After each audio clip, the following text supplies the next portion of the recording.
Jim, what happens if we do get a Greece debt deal? Well, I mean, I think that Greece will be a good reason to sell off, and people will say, okay, that's done, and it will be a surprise that it sells off. This market's surprising constantly. I mean, it's held up well and rallied in the face of all the Greek morass. So it's reasonable to think that when Greece is resolved, the market goes down. I mean, everything's counterintuitive in 2012. So, I mean, it's counterintuitive that you would expect if we got a deal and Greece moved on, that we'd be fine. But they'll just go after another country. We were discussing Portugal beforehand. I mean, I want to keep something front and center. When you have a growing economy, like we have in the United States, then you can trade on yourself, on your own momentum. It's really easy to trade off of Europe when you have a declining economy. But when you have growth, I'm not saying growth conquers all, but I am saying that growth allows you to analyze individual companies that are doing well, and also breaks the linkage with the S&P. Because the macro, that risk on, risk off crap that like they perpetrate at the absolute top of that nonsense, they actually did an ETF. What happens is that you can analyze individual securities irrespective of Europe, and that's what I'm urging people to think about. Do you think that's already happening, considering we've had a 33-day move and we still haven't had a big sell-off at this point? I think that I've been comparing this market to the 80s and 90s.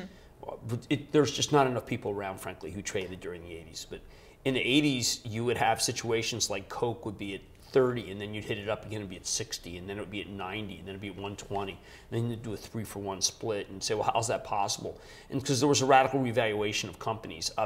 We could have a radical revaluation of companies finally versus the interest rates, because when you have interest rates this low, it pays to sell. I mean, people should be taking down money to buy anything here because it's not going to last. But interest rates are so low that eventually people are going to realize that Coca-Cola is a better bet than the United States.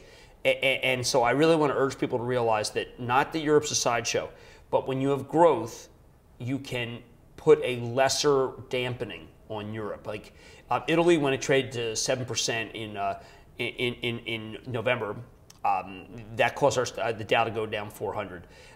There have been things put in place to make it so that doesn't happen, and yet people don't seem to realize Italian bonds and Spanish bonds were the place to be. People just don't understand that because it's, again, counterintuitive.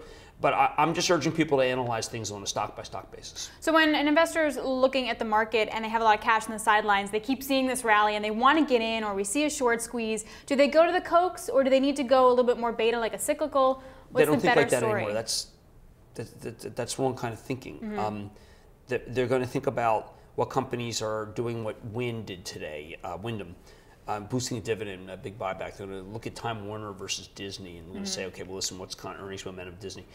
That kind of thinking that you just missed cyclical. I mean, I think what will happen is that when you're in a period where companies recognize that dividends are important, you have to say, are they going to go toward dividend stocks or not dividend stocks? And I think that you're going to have a healthy across the board move in a lot of stocks before we get to a level where we have to start thinking, is there not enough growth to sustain Caterpillar at 150? Right, so it's going to be the dividend story still. Yes, continuing. I think so. All right, thanks, Jim.